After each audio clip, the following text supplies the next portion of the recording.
to 12, we have got a little party in Bijou coming later on tonight. This is the last one, the last time we will ever do this, so far away to Mr. Crolla for the last time. Anthony, pretty unknown quantity standing across the ring from you tonight. Yeah. How did it live up to your preconceptions? We knew his game. Joe told me. I knew that he was really coming to win. He was saying when I spoke to you, was it a week or two ago?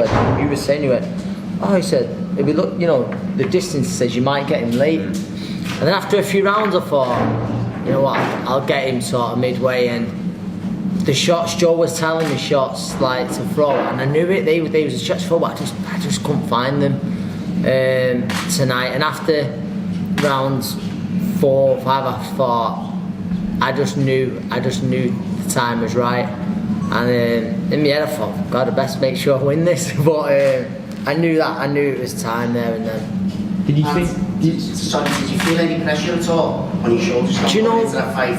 A little bit of pressure. To be honest, I felt relaxed throughout the day. But it was pretty hard, like knowing that it was going to be the last one. They gave me an unbelievable, reception, and that was hard. Then it's like, right, we've got a fight now. But I'm thankful. I'm glad he had that last fight. But I can definitely close the book now. And so what do you make of Frank's sort of antics? When you didn't I thought it was a bit frustrating early on because the stuff we've hit him behind the head, and I thought he hit low a few times, to be honest. But I said no complaining. It's a boxing match. It's but he milked things a little bit early on. But fair play to him, because I can't say there was any quitting him. Actually, when he was doing that, I thought he was looking for a way out. So it tripped me a little bit. Anthony, you said you knew it after 4 rounds. Was there anything specific? I felt like I've seen it with fighters, from the past, like good fighters, when they slow down and they just can't get the shots off. And I just felt like I couldn't.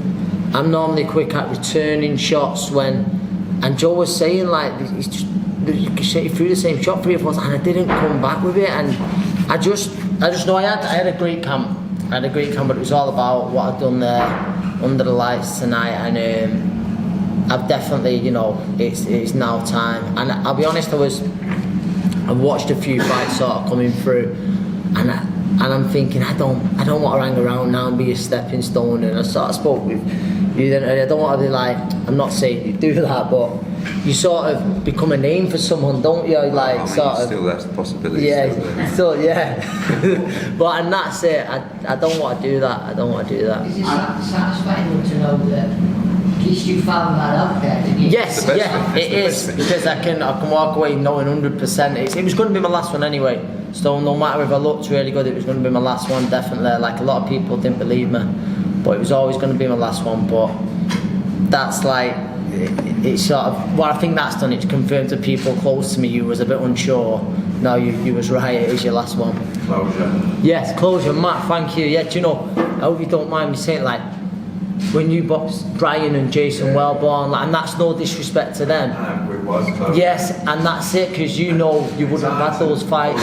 Through a fight when you know that. Yes. I was watching you thinking, I was listening back to me, I was thinking, fucking hell, how I got from round, what was it, got to round 10? I was like, yeah, well, no, fucking this weapon is round, but I remember from getting from 4 to 10. You know what, that was the same. I saw that in that fight with Brian Rose, like you tonight. Where you go back to the corner after 4 rounds, where you think, man, I'm not just saying it. I'm retiring at the end of this, and I don't want to be in here, Digging in a bit of fight, you say it's fucking hard, right?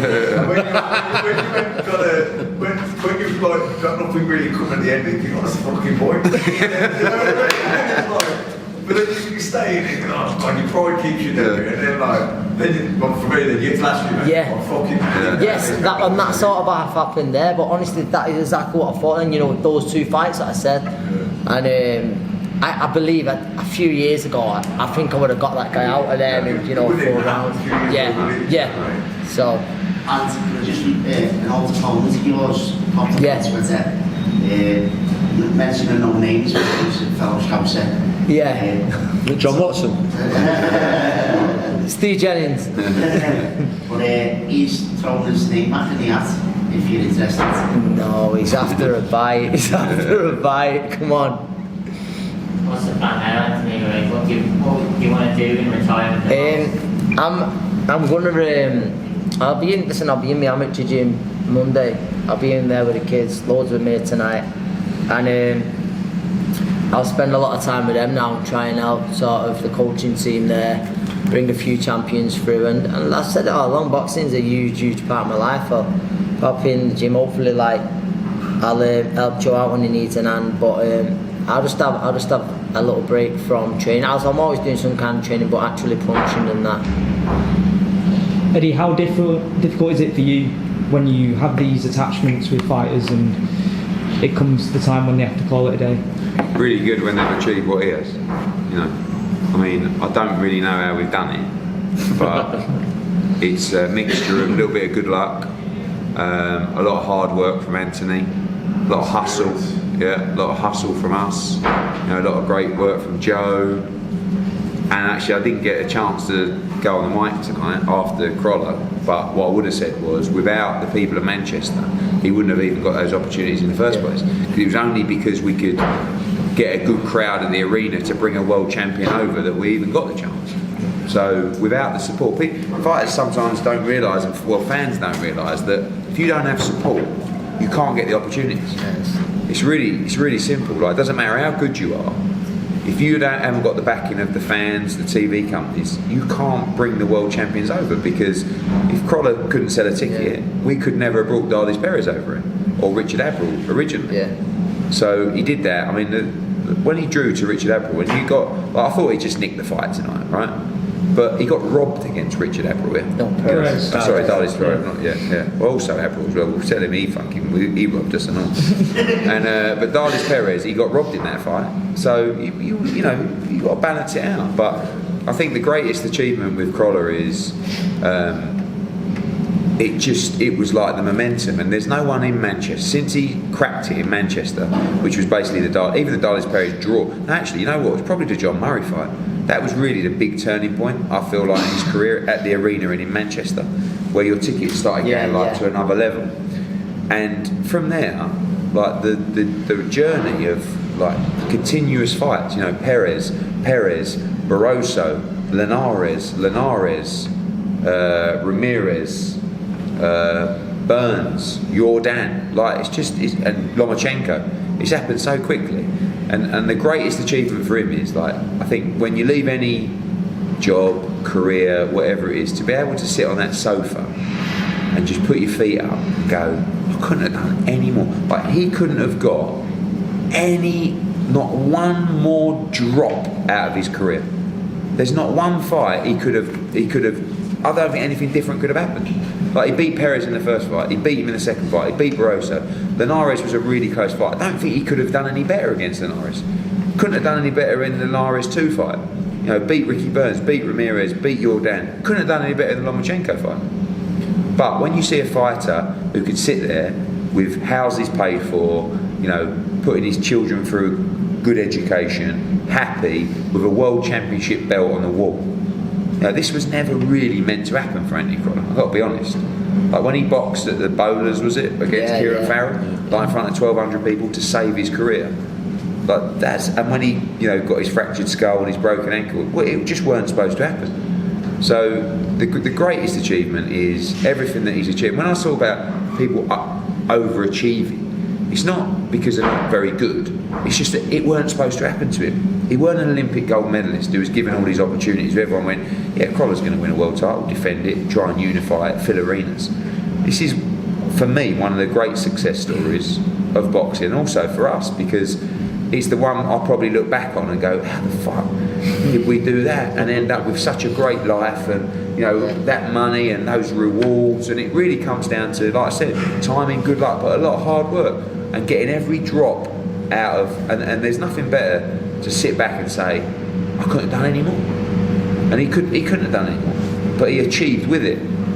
So that it's a brilliant moment where he leaves healthy, safe, you know, money in the bank, achievements. He can look back on his career as a very proud man. Joe described Crolla as the last of his era. of British boxing, you know, with the likes of Kevin Mitchell going out. Yeah. Do you see it as a beginning of a new era now, and how to look back on? It is, but those new guys have got to step up, because you look at Groves, De Gale, Hay, Bellew, Crolla, you know, all these guys that have retired, they were almost household names. You know, the new crop have got a long way to go to be household names. And you know, the new crop I'm talking about, forget like the Olympians coming through. We've already got the crop. It's Callum Smith, it's Luke Campbell, you know, it's maybe Joshua Boatsen, you know, they are the new crop, but some have proved themselves, like Callum already, and now he's got to go on. Billy Joe Saunders, these kind of guys grab it by the tail and then run with it. But these guys, like I was saying to Joe tonight, who are we going to headline in Manchester with? Like, Crolla was the only fighter from Manchester that could headline this arena over the last 4 or 5 years. Is that a bit of a conundrum for you now, because this is such a massive It is, fight because it's such a great. I mean, what was so nice tonight, I mean, we said in the press conference before, was you had a load of Irish in here tonight, and you had loads of Crolla fans, and the Crolla fans got behind Katie Taylor. The Irish stayed for Crolla. It was a really nice atmosphere tonight. You had 700 or 800 from Little Lever, wherever that is, in Bolton. You know, you had a couple of hundred come up to watch Felix Cash. You know, you got 400 come from Sheffield to watch Terry Harper. You know, some from Leeds to watch Keza. It's a really nice feeling in there tonight, you know, and it is a problem for Manchester, because you can always stage mega fights in Manchester because it's a fight city. Yeah. But in terms of their own new heroes, you know, very limited, very limited. I mean, there's young guys on the come up. You got the likes of Zelfa Barrett, but yeah, but they're not going to be guys that are headlining arenas, you know. And we need to find them, because Crolla's been doing it consistently. Now, outside of Ricky Hatton, Crolla's really the only person that has had this place as their home. Consistently had, great crowd tonight. You know, really good, great numbers, great atmosphere, and you know, we need to be back. Andy, one final thought from you. How did you get any regrets once? No regrets, just lessons. Lessons are always like things you maybe wish you'd done different or whatever, but there's not. Everything, that's the path that I was put on. You know, everything happened for a reason, and no regrets. I, you know, Eddie said then, I genuinely believe I give it everything. You know, every camp, and I know I'm not the most talented fighter. I'm certainly like nowhere near the most talented fighter in the gym, but I try and make up for that with hard work, and it did get the best out of me. But no regrets, mate. No. Joe, what are you going to miss the most when Well, he'll be in the corner for Callum Smith's fight coming up. He'll always be like the right-hand man in the corner. I think having that experience when he was over with Macklin in Germany in the corner, and with John Murray, Brandon Rios, he's gaining great experience, great knowledge. He's in the corner with me of all my fighters. I think he'll be a good coach. But what we'll miss in the gym, I just think it's his energy he brings into the gym, his dedication. He sets the standards, and I said in the gym, preparing for this fight, he's embarrassing half of yous, and he's fighting for his retirement fight. Yous are fighting for your fights. You can't rely on his energy to come into the gym, and not because he's stood there. But Matthew Macklin's another one. He was a senior member in the gym when Crolla was a young kid coming through, so he'd look to him. Then we had Quigg and Crolla, and it's up to the rest of the lads in the gym to get that work ethic and go with it. And it wasn't just his work ethic, it's how he lived his life outside of the ring. He didn't blow up by 2 stone, 3 stone like everyone else. He was always in and around his weight, and hence why he's had the career. He came through an era which was very hard with Ricky Gomez, everyone else that was ballooning up, but he stayed old school, never went more than 10 pounds to stone overweight, and lived it and was in the gym no matter whether he had a fight or not, just ticking over. And I think the most thing we'll miss is most probably the Love Island chats in the gyms in the morning, having the banter and Cheshire Housewives and all stuff like that. But he'll probably be on one of those shows soon. Yeah. So no, this is a great kid. Like I said in the ring before, he's a shining example to young role models, and not just up and coming boxers, but just to general people in life, that no matter how much you get knocked down, he got back up again. It's well documented, the early losses in career, and he kept on coming. The incident with the slab on his head kept on coming. Perez kept on coming, and that's just a role model as a human being for anyone in life. So I call him the Mancunian Rocket of the week. He is that, do you understand? So full credit to him. I've been proud to be part of his career, and I'm really happy that we finished it together. And do you think what Anthony's done maybe inspired like Callum Smith, who's doing really well at the minute, because of his involved in his career a bit? Yeah, 100%. I'd say the thing was with Callum is he was the main, for Crolla, he's the main one in the change room. He's the go-to, whether it's Jose Burton, Callum Johnson, Callum Smith, they'll go to Crolla. He's like their buffer, he's their counsellor. He'll advise them or stick with it if they think about pack it in or no, you sparred well today and all this. And he'd be that buffer in the gym, and he's got a bit, as someone said this week, is it like me, Ferguson losing his Roy Keane in the change room? Yeah, it is, but like I say, he won't be filing, he'll be beside me, and like I say, we've got to have a good career together moving forward. Right, guys, we're going to wrap it up. All right. Before we do that, can I just say a huge thanks to Eddie Hearn. Crolla was in a crossroads fight with Gavin Rees. We've done it, and then Eddie got behind him, and to deliver the Abril fight, the Perez fight, the rematch, and then after we beat Barroso, we could have. Eddie said, "What do you want to do? Do you want a few defences?" He packed the house out, and we went, "Nah, let's go and get Linares." And he went and delivered the rematch. Yeah. And I just want to say a huge thanks. I know Anthony will say that, but Eddie Hearn, Matchroom, Sky, and everyone, because without them, Anthony wouldn't have had the career that he has done. So personally, for myself and Anthony, I'd like to thank you.